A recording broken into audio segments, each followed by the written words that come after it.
આકાશમાં ઊંચે ઉડતા વિમાનની પાછળ બનતી લાંબી સફેદ લાઇનને જોઈને આપણા મનમાં ઘણીવાર સવાલો થાય છે. ઘણા લોકો તેને વિમાનનો ધુમાડો માને છે, તો કેટલાક તેને કોઈ રહસ્ય સાથે જોડે છે. પરંતુ વિજ્ઞાનની ભાષામાં આ રેખા પાછળ એક ચોંકાવનારી હકીકત છુપાયેલી છે.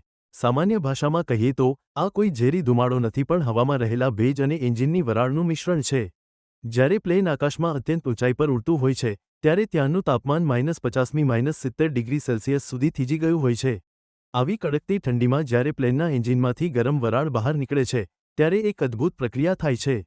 પ્લેનના ગરમ એન્જિનમાંથી નીકળેલી વરાળ આસપાસની અતિશય ઠંડી હવાના સંપર્કમાં આવતાની સાથે જ તરત જ નાના નાના બરફના કણોમાં ફેરવાઈ જાય છે.